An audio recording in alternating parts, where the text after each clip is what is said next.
Okay, a quorum of participants. Very well. So let's start then. So again, welcome to this second session of the fourth day of this workshop with this new interesting format. And I will start by thanking the organizers for all the hard work they put into this meeting, and also the participants. Okay, I will recall quickly again the format of the session.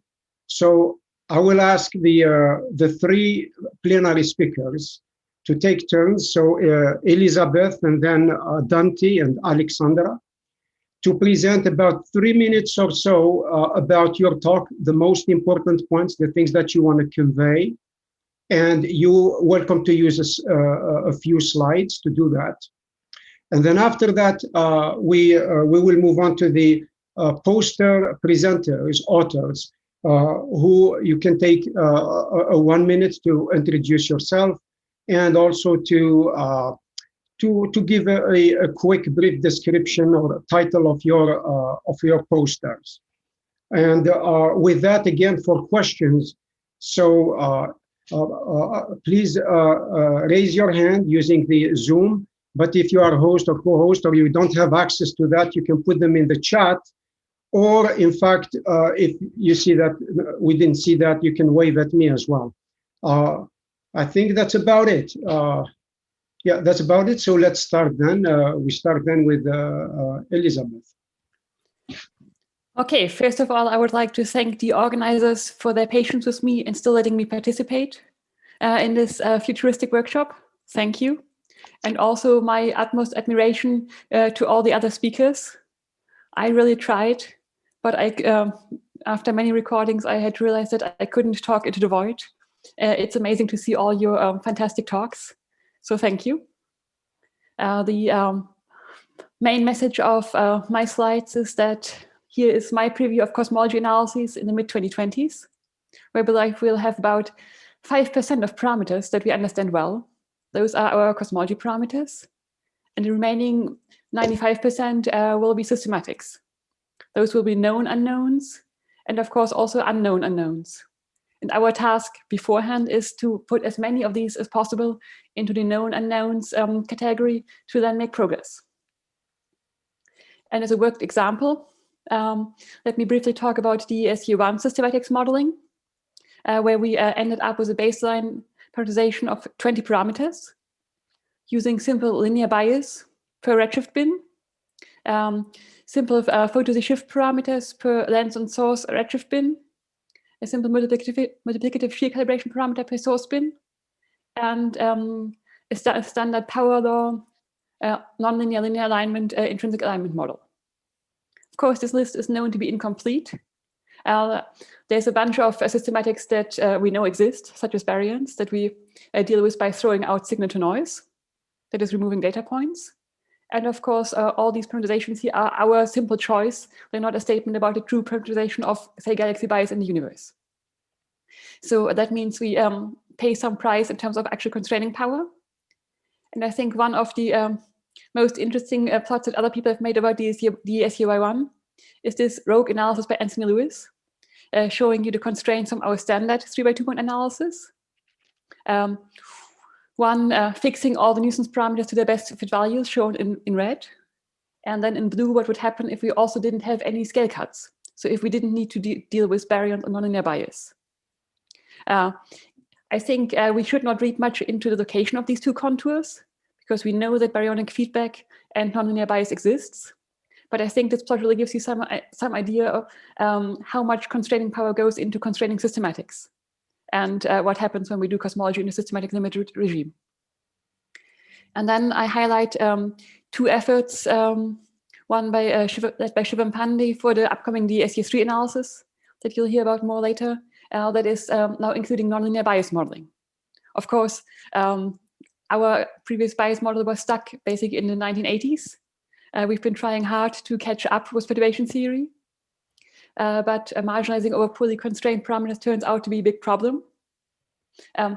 After cutting down on the model complexity, we now have a model using simple linear and nonlinear bias, and implicitly also relations for other second order and third order biases, which then allows us to push to different scales, including nonlinear biasing. Green here is fiducial. Then you can see in blue what happens if we marginalize basically over the same scales, including nonlinear bias, which results, of course, in loss in constraining power. And then if we push down to basically half the previous scales, there is a marginal gain in constraining power. So even though in a pure signal-to-noise sense, we gained a lot of that really goes into constraining systematics rather than cosmology. So it's a slow slog pushing to small scales. And as a second example for that, here's an analysis by Hongjin Huang, where she pushed down the scale cut in the weak lensing analysis by marginalizing over baryonic contamination using some principal components. So orange here is baseline analysis.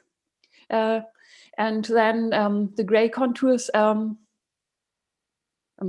blue contours show then what happens if we include all the shear data points, but marginalize generously over baryonic feedback. And you see again, that's a zero-sum game.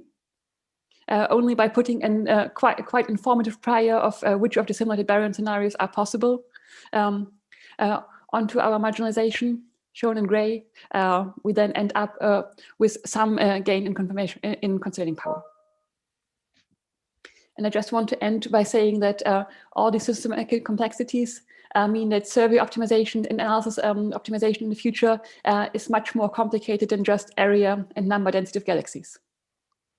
So unfortunately, the one common property of all these effects is that they typically are costly. So we have to prioritize well. Very good, thanks.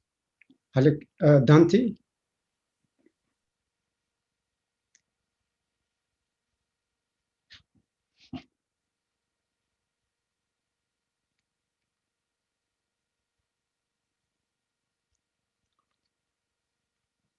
You are mute, Dante. Yeah, you are mute.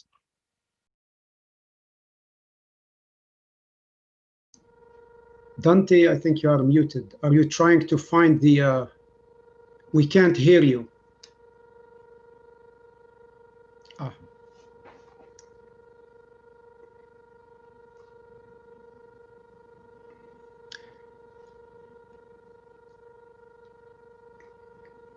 If it's fine with you, Dante, we could switch to Alexandra. You good?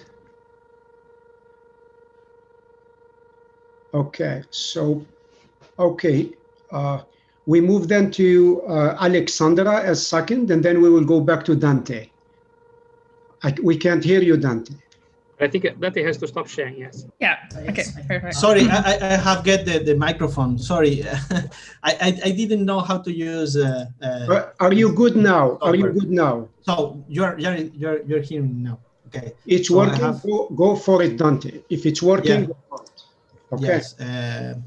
Just let me start the slideshow again and share the screen. Sorry for this. No worries. Go ahead.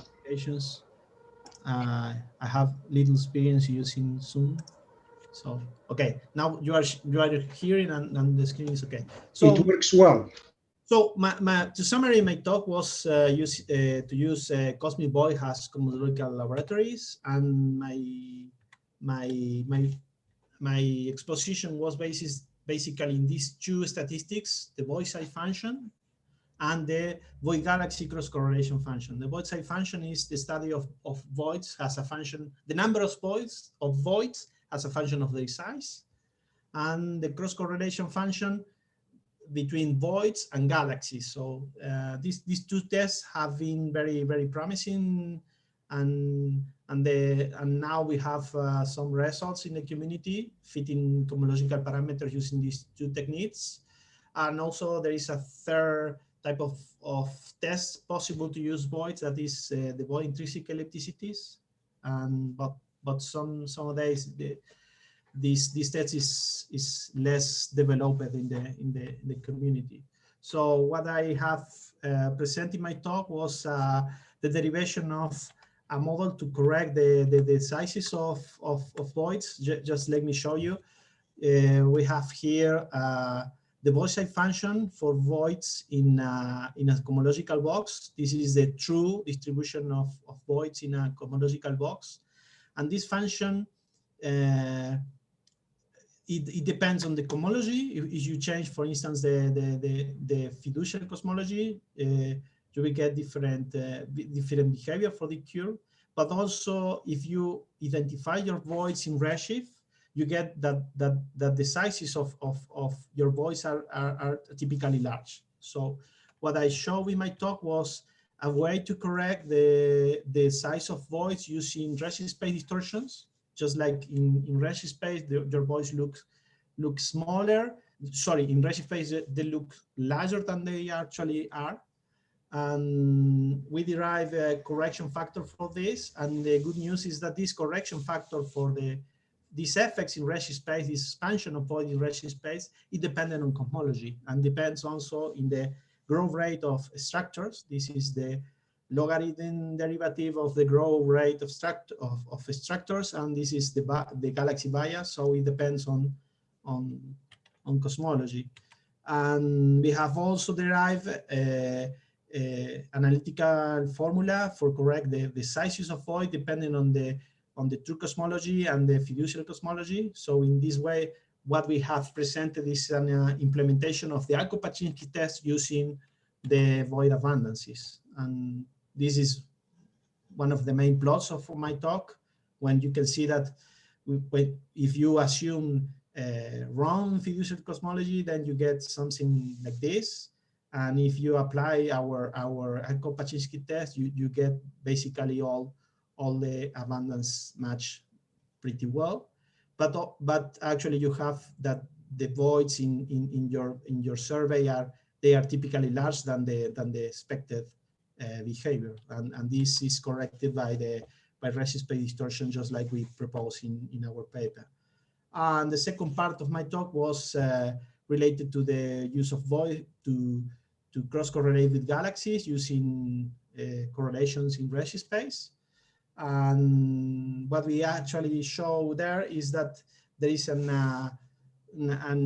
effect when you select samples of voids in Redshift space that give you voids that are super expanding, and there are voids that they are actually under constricting. I mean, if you take a sharp cut of your sample in abundances in Redshift space, and you are expecting to have, for instance, void between 20 and 25 megaparsec or so, what you are actually looking at real space is this raw distribution of voids. So there are some voids that when you select in Redshift space, they are smaller in real, and they are actually have this distribution.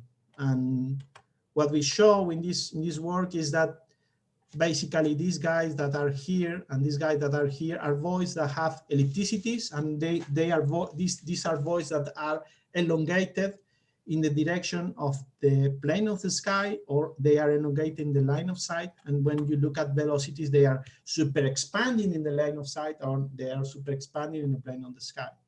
So basically the most important effect when you talk with Redshift space distortion in void cross correlation function is that actually the voids have an ellipticity, and these ellipticities are affecting the way that you select your samples in Redshift space. So my last message, the message of my talk is basically that when we start to check all the systematics that you have when you measure voids, you are able to get new physics, and you are able to get new cohomological information. So I think this is important because in the literature now, the people are applying this test, but using reconstruction method techniques and just to erase these effects. And these effects have a lot of information there. So sorry if it was too long. It's all right. Very well. So let's, to stay on time, let's move on to Alexandra. Yeah, let me just share my screen.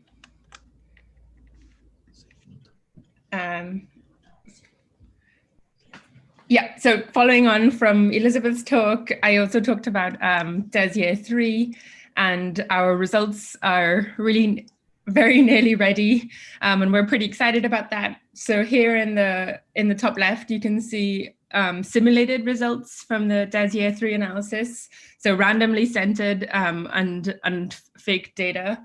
But what's the takeaway is that our cosmic share, shown in red, has come a long way from our year 1 cosmic share, shown in blue. And when we fold in the large scale structure information to get the 3 times 2 point constraints, we really are nearly at the precision of the CMB experiments or of Planck. And so again, what Elizabeth alluded to is because we have this amazing precision, we're under demand to understand the systematics of our experiment. And so the 2 areas that I focused on in my talk are the systematics on the share side in the data, so understanding how well we can measure the shapes of our galaxies. And that's particularly challenging because, as you can see in this really nice GIF made by Neil McCran, your galaxy images aren't these very beautiful spiral galaxies, but really blurred blobs that usually sit on top of each other. So there's a lot of blending in our data as we get deeper data. So galaxies sit on top of each other. And that makes understanding the shapes and the distances to our galaxies very challenging. So in DES 3, I think we've really pushed the boundaries on the methodology on both the share calibration side and the redshift calibration side. So on the share side, we've made this impressive suite of image simulations that are very closely matched to the way our data looks in terms of the properties of the galaxies that we've simulated. And with that, we can run our entire redshift analysis on the image simulations and start to understand the impact of those blended shapes. And that was pretty important because usually people think about share calibration as or blending as a problem only for share calibration and only for trying to measure the shapes of galaxies.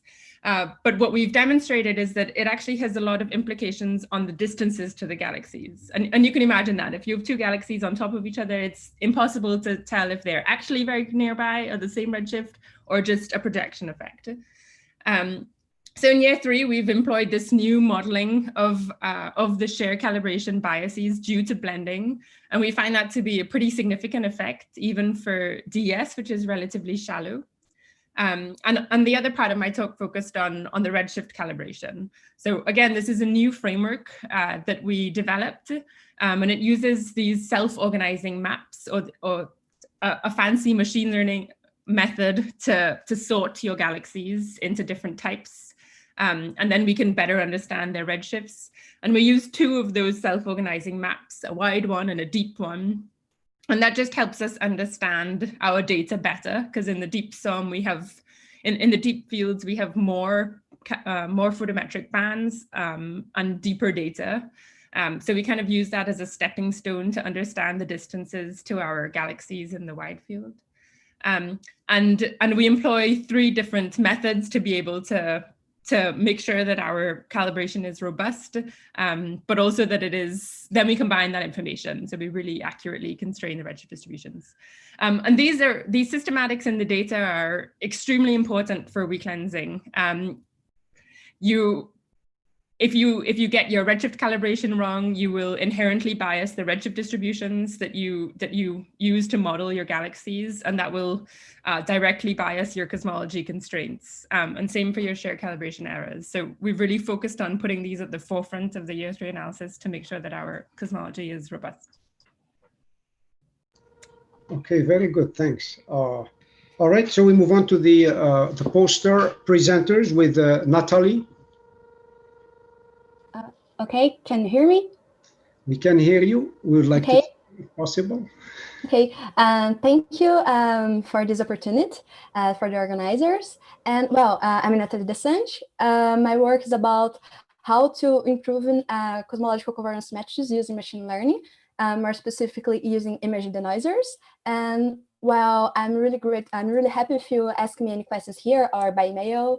And I think that's all. Thank you. Okay, that's great, thanks. And then Zhao Ju. Hi, Hi, I'm Xiaoju. I'm a postdoc at the Case Western Reserve University. My talk is about our recent work on the galaxy assembly bias, which is the galaxy clustering dependence on the secondary halo properties. And we found that for the halo internal properties, like the concentration and halo age, they only recover 20 to 30% of the total galaxy assembly bias, but the environment can capture a much larger range, like nearly 100% of the assembly bias signal. And then we also provide a modified HOD model in which we can let the number of galaxies in the halos to vary with the environment at the fixed halo mass to capture this galaxy assembly bias dependence on the environment. So if you're interested in the galaxy assembly bias, please check my talk and also our paper. Thanks. Okay, thank you. Isabel? Hello, I'm Isabella. I'm a PhD student from Rio. And my work is about how alternative gravity theories change the propagation of gravitational waves emitted by binary systems. So we basically simulate measurements of gravitational waves by the Einstein telescope and investigate the constraints that it could do to both the dark energy equation of state and to the ratio of the gravitational wave and electromagnetic luminosity distances itself. That's it. Thank you. Okay, thank you. Diego?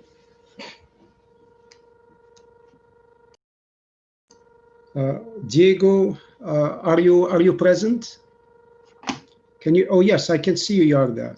We can't hear you. Can you hear me now? Yes, we do. Well, hi everyone. My name is Diego. I'm an undergraduate student at Los Andes University in Colombia. Our work is about cosmic web complexity. We use the beta skeleton graph and information theory statistical complexity to calculate the complexity of the distribution of galaxies. In my video, I summarized to you the main results and some implications of my work. Thank you. Okay, thanks very much. So we move on then to the questions, and the first one I see is for Bruno Moires. The first question. Go ahead. Hi, good afternoon. Thanks for all the speakers for the nice talks. My question is to Alexander about the redshift methods. So I thought I understood the method, but in watching your talk, I realized that I don't understand all the details. So I do understand the sum estimation, and I remember year one, I do understand the clustering also, and I remember year one where you have extra parameters for your cosmological fits, you free the mean and then the spread. But I realized that I don't really understand hyperrank. And the one thing that I don't understand is what kinds of shape measurements, shape changes, sorry, are happen when you're doing it in your MCMC, how that fits with the rest of the method. And I also don't think I understand what adding non-parametric sampling does to your posteriors. And this relates to what Elizabeth talked about how when you blow up your parameter space, you might even bias your constraints if you're not careful about it. So it's not clear in my mind that this issue, we are trying to go further than just like take a mean and a spread and do something that is more flexible. But it's a bit obscure to me how hyperrank is doing that or not. So I guess that's kind of, I would like to ask for a few clarifications about how this works, if that's okay. Thanks. Sure, I can try and do that. So in your weak lensing analysis, usually you have redshift bins, tomographic bins. So in DS, we have 4 tomographic bins. And this, we don't have, I'm just doing a 1 minute background. We don't have accurate redshifts for each galaxy in photometric data. So you just get a redshift distribution for each bin. And it's really important to get this right. Usually in your weak lensing analysis, you will you'll get an estimate of your redshift distribution, and you'll define some uncertainty on that distribution just as a shift in the mean. So most previous weak lensing analyses before probably not all of them, but most of them have just encompassed their uncertainty and their knowledge of the distances to these galaxies as a shift on the mean. So the shape stays the same, and you just say you've got it totally wrong in the mean redshift, moving it around back and forth. In DSY3, we have a new capability of understanding uncertainties beyond that. So at higher order moments. So we have these realizations of our redshift distributions that are realistic. And instead of marginalizing over a shift in the mean, these realizations encompass our uncertainties on the redshift distributions. And in our MCMC, with this feature called hyperrank, we're able to sample each realization instead of sampling from a shift on the mean. So instead of having four parameters that represent a shift on the mean, one for each bin, you just pull a new set of realizations, a new realization. And this is important because it could be for your redshift distributions that you've totally missed some high redshift tail. When we try to calibrate our redshift distributions, we're relying on well-known redshifts from external data. And they might be shallower than our survey. So we might have missed some high redshift tail. And so the mean redshift of that bin won't shift that much, but the shape will change quite a bit. And so for getting at these higher order moments, this hyperrank feature is going to be really important in the future. So for right now in DS, we find that it doesn't make very much difference for us at our level of precision and given the other choices we've made in our analysis. But I think it's something that's extremely important in the future because it really isn't very sensible. It isn't correct to assume that the only uncertainty that you have on your redshift distribution is on the mean. The shape is extremely important as well. Okay, so if that's okay, if I can just follow up quickly. The things that worry me, the first one is how does this blow up your parameter space as compared to just one or two parameters? And then with your explanation, my second worry is, what if your training data, which is either deeper or simulations, doesn't contain some of the error modes that you will find in the data? So, I mean, you don't really have that represented in your realizations. Is it capable of feeling those things out just with the data vectors without knowing it beforehand? So I guess these are the things that I was worried about when I was listening to your talk.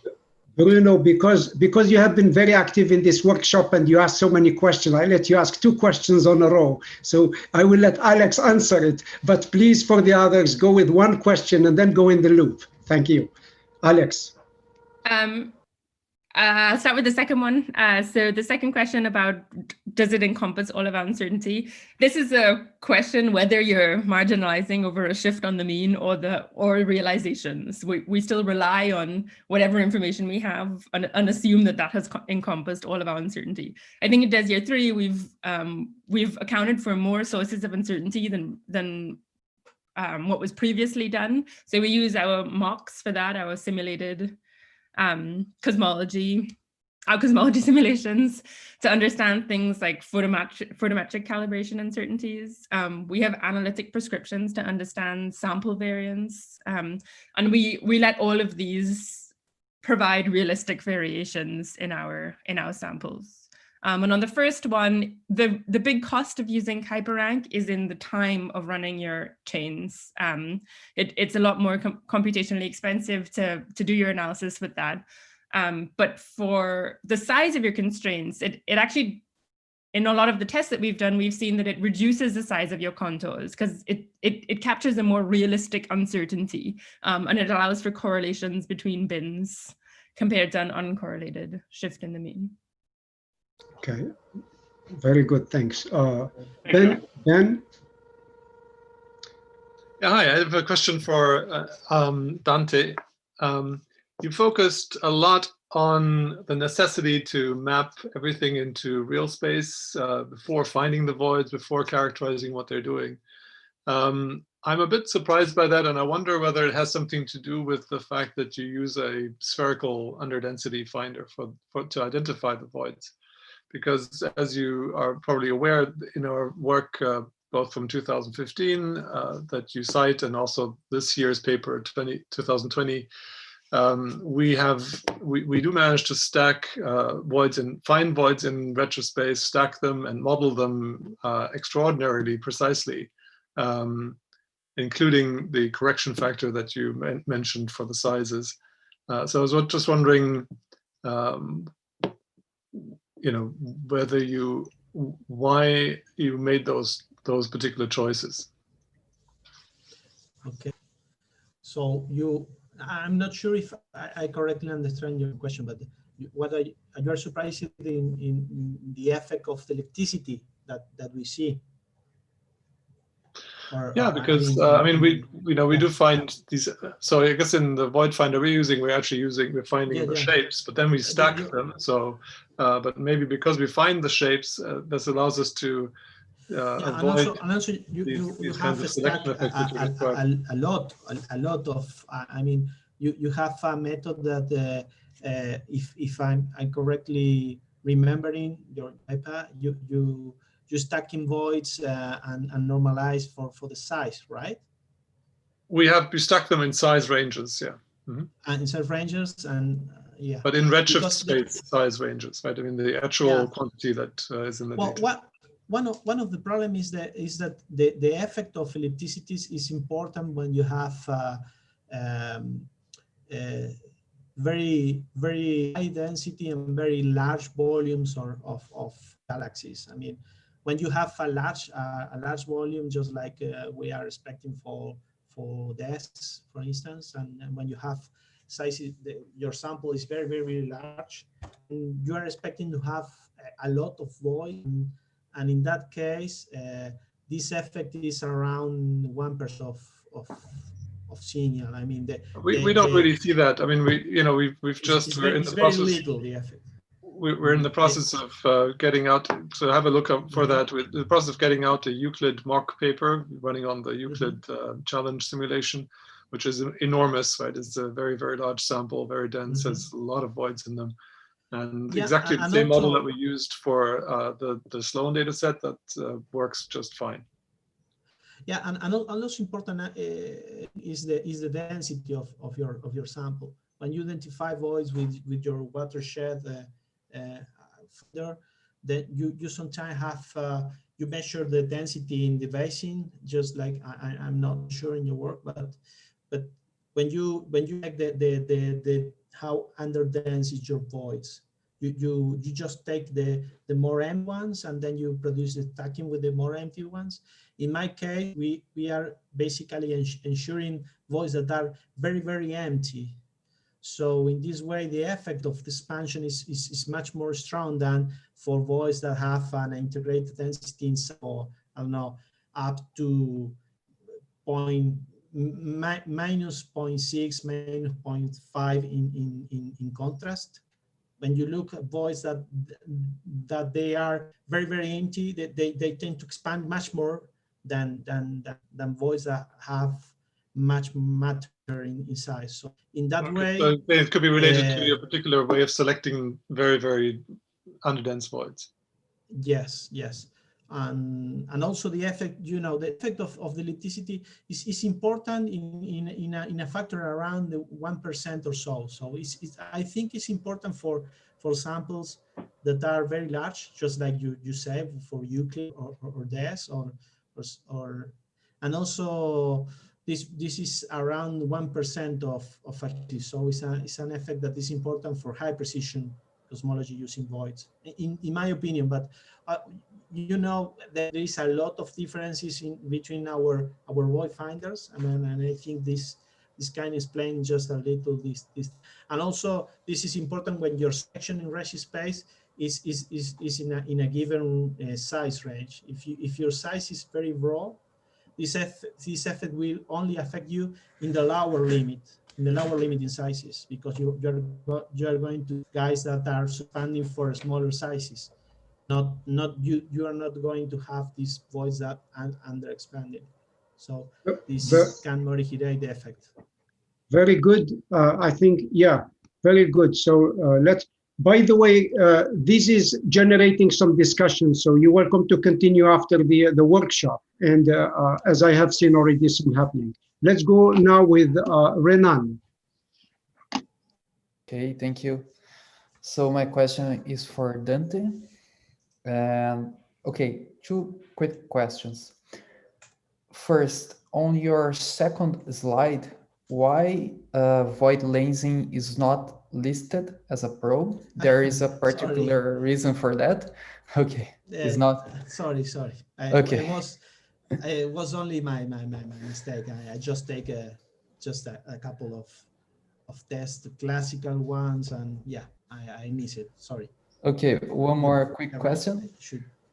Why do you consider void definition as a problem? Because I would naively think that it is a solution rather than a problem, because you can test different void definitions for each which goal you have in mind. And I think that each void definition is better for one particular goal. So, yeah. I think you it's very interesting. You are actually asking the main core of the problems that the guys that work with voids, just like Benjamin asked before, and in the workshop that with all the people that work with voids, is that when you define your void, then you can restricting yourself with void definition, you can do a lot of things. For instance, cosmology, and that's it. And depending on the void definition is the way that you will have some methods that are affecting your cells or not. It depends on the way that you define voids. For instance, the voids using watershed or vide or these different definitions are very, very nice for different things. And in my opinion, the identification with our method with an integrated underdensity is better for the analysis of void size functions, because I think that given when you study all the theoretical models of void abundances, they use the Brecht-Schechter formalism, that is, you know, this stuff of convolution your Gaussian field with top hat window functions, and I think for that formalism is better the method of void identification using integrated density, just like we do. But sometimes the profiles that we obtain with the spherical integration, they are more they are not so sharp like using, for instance, voids with shape. I mean, voids identified using the watershed transform and with not fixing the shape of your void finder. So I mean, it's very long the answer, so it's hard to get there. But I think for correlation and for void abundance, my favorite method is the method that Nelson used, Nelson Padilla. He have built our void finder for first time, and then we have evolved. And so from in my opinion, these one are good for these two types. So it's part of the problem and it's part of the solution. Renan, okay, we have to move. Okay, we move to the next question, and I have Martin. Yes. So my question is for Natalie. So I am really interested on your work, Natalie. So I wanted to ask you if you can expand a bit more on which architectures and which loss function you used for your training model, and also specify a bit more how you build the training set. If, for example, all the covariance matrices have different cosmological parameters or these kind of things. Thank you. Okay, thank you. So, okay, for the last functions, I have tested a lot, but the best performance was for MSE, okay? And, well, I have built a lot of different methods, not only methods, but a lot of different setups, because, okay, one question that we want to ask was, what's the best number for the bad covariance metrics to get the results really close to the good ones, okay? So we build kind of hundreds of different setups. Like we tested some models with just hundreds of spectra into the covariance matrix, and then we are going to run up this number and see, okay, our results are really good or not so good. When we increase that number for the bad covariance matrices, our results are really, really close to the target ones. In this way, we don't need to go so far. And okay, to build this up, our machine learning is image denoising. That is just a neural network that uses just two convolutional layers. And I don't know what more have you do you want to know? I don't know. I don't know if I answer your question at all. Yes. That's okay. Okay. Thank you. Thank you. Very good. Next, so we have Maya. Yeah.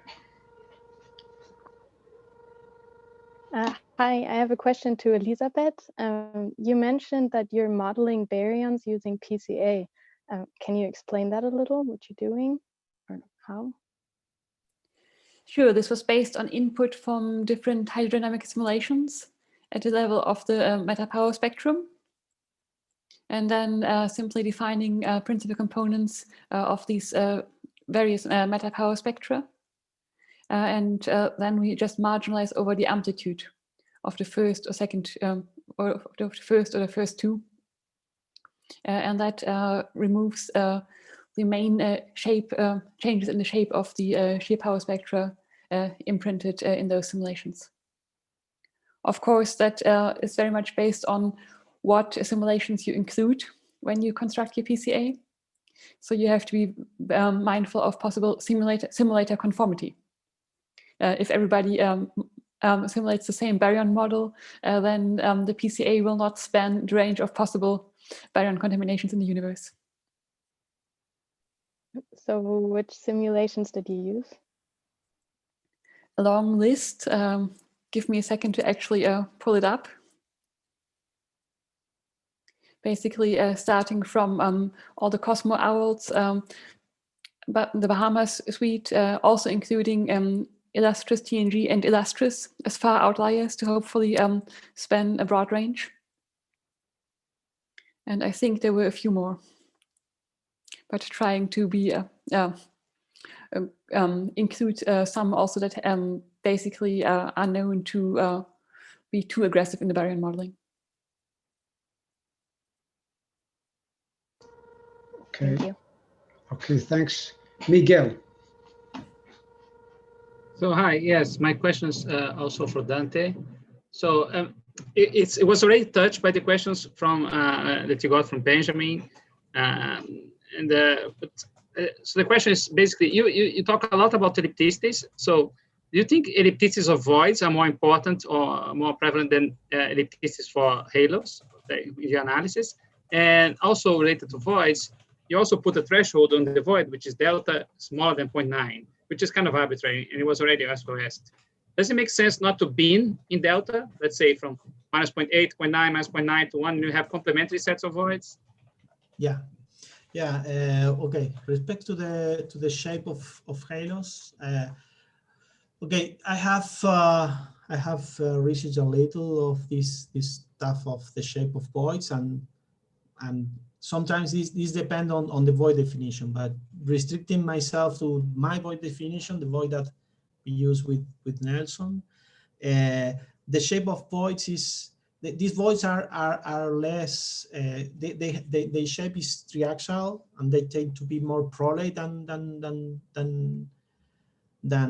oblate or the other distribution of triaxial shapes. They tend to be prolate, but they ratio around 0.4, 0.6, the ratios of the semi-axis. So they tend to be typically more spherical than the halos. I mean, the halos, they also tend to be prolate, but they are much more elliptical in some sense, the halos than the voids. But something that you can expect for lambda CDM. I mean, these nice papers of these classical papers of the pick-back paper of Bond and Myers and all these things. They show that when you look at the Gaussian field, then you take the minimal or maximum. You get, when you get extremes in the density, extreme in the density field, they tend to be prolate. So in this sense, voids are more closer to that prescription of Bond and Myers than halos. Halos, in my opinion, the halos are much more. They are more related with nonlinear stuff, you know, with the mergers and how they are affected by the filaments. Okay, so of the first part, I think voids are more rounded. I mean, they are more spherical than halos, and that's a very trivial thing. But in some sense, that's good because you can derive a prescription theory. Like I have put in my talk the reference to the work of sorry, I'm looking to the work of Park and Lee. They derive a nice theoretical description of how the shape voids should have. But in some sense, this is interesting. The problem is that the effect that I have found in this work is very little. So I think we are just now in position to start to look for the electricities using samples in this new generation of very large catalogs. If you restrict yourself to VOS or SDS, the shape of voids is a very little effect. That's in part an answer for Benjamin just in the previous question. And the other part of your question was, sorry, I forgot it. No, I was on the threshold of delta being 0.9. The threshold of maybe delta. It makes sense to bin it in delta, right? No, yeah, we have tried it with different deltas. I mean, we use minus 0.9 because it's better for abundances when you try to translate the barrier.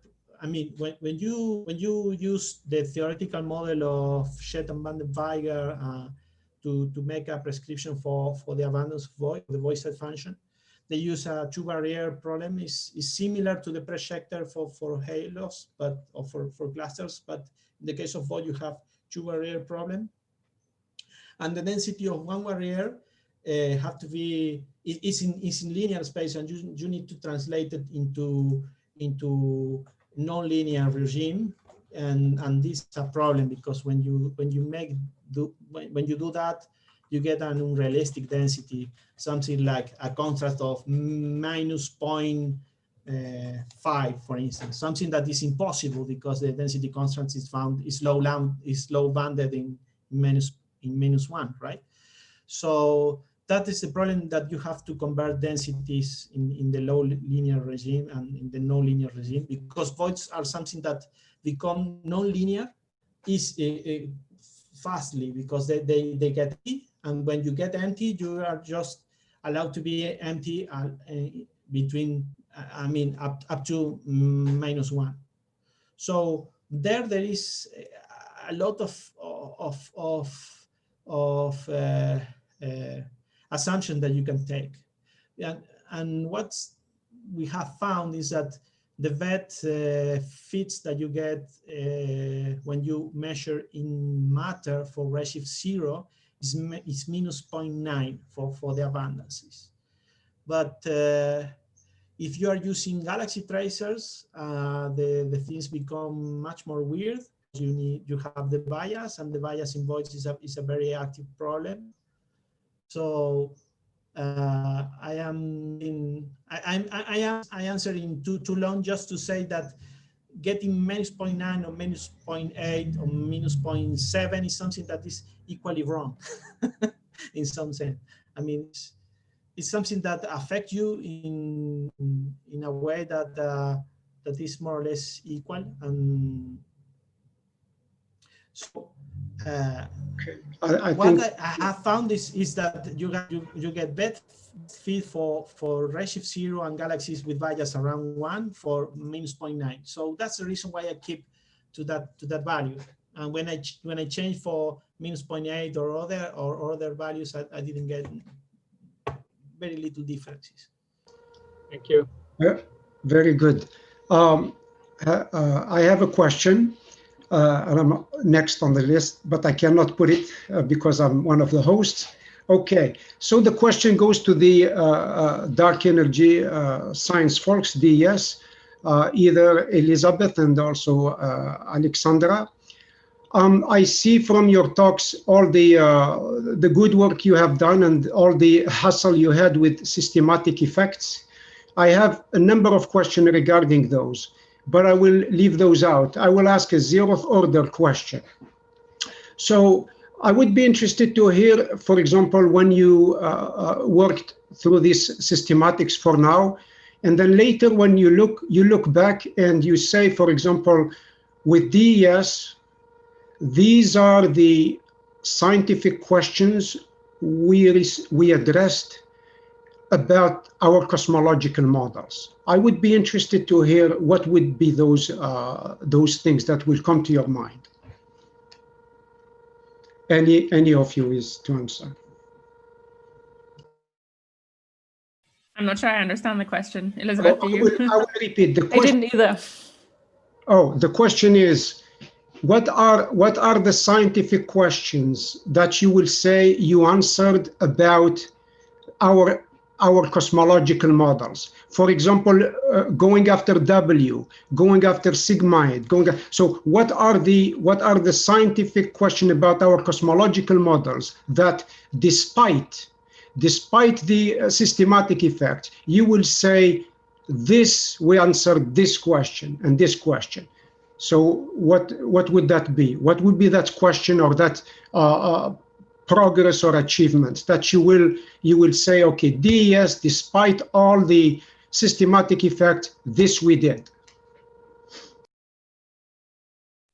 I'm sure there are many. Why don't you go first, Elizabeth? So first of all, I would say, yes, we are making progress. We are not giving the definite answer, which I guess is good for all of us working on future surveys. But the two questions that drove our tests for systematics control were based on accurate measurements of S8, so basically amplitude of structure in lambda CDM, aiming to achieve accurate measurements for that as much as possible, and then for measurement of W in WCDM. So those were the two parameters that drove our requirements. In order, of course, to provide a measurement on W and to provide an update on the in that plane of weak lensing and other low redshift probes versus a CMB of S8. Okay. Okay. Anything on, like, for example, on beyond W being a constant, like W as a function of Z? Will we have any answers? I'm not asking to, but will we have any answers of W beyond the constant W with DES and other combined data sets? Will that be something that we will be able to say something about? So adding to what Elizabeth said, in the lambda CDM or the WCDM case, the really nice thing is then the end-to-end test that it sets up with the CMB. And for extensions to lambda CDM, that is a huge effort going on in DES, but those papers will come after the Fiducial release, the lambda CDM. Okay, very good. Okay, thanks.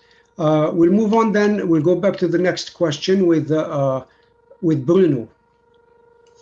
I'm sorry, I promised I waited 10 minutes before I raised my hand again, so I don't ask too many of them.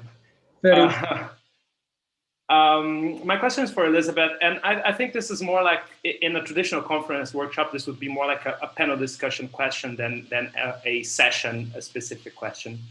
So your work, you work a lot on big surveys, this generation, next generation. You've been awarded for your work on that, and you put a lot of thought into everything that goes into making these measurements systematics, pipelines. This is very transparent on your talks and on your scientific interests. the question I wanted to ask is maybe a bit, I'll explicitly come out and say that I have a prior, okay, this is a personal prior, that we're just gonna measure lambda CDM, and there's nothing else there that we can measure with, like, let's say, next generation surveys. So I realize that I cannot say that with certainty, so I'm just taking that as a starting point. So we have, let's say, Hubble tension, sigma 8, you get a Hubble tension, and then next day there's 100 papers with different flavors of models of modified gravity or whatever. That's okay, that's how science goes. I mean, we try different ideas. But my question is, are we as a community thinking about what happens if in 10, 20 years, 15 years, we are just like with lambda CDM, and are we essentially then marginalizing on cosmology, and all those big surveys are essentially astrophysics, particle physics surveys, measuring dark matter properties, measuring neutrino masses, measuring gastrophysics. Are we as a community, I don't know, I'm not that included, are we as a community ready for that possibility? And what would be the exciting stuff if we take that angle and we start from the premise that we won't find anything new beyond lambda CDM in the next 10 to 15 years?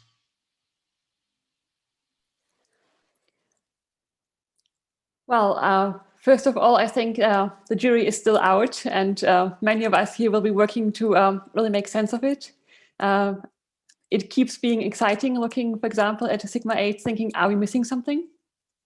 But if for whatever reason this weird lambda CDM model is what describes the pure cosmology part of our universe, then yes, there will be a lot of astrophysics to understand. I think a few people really understand galaxy clusters, especially in optical cosmology right now.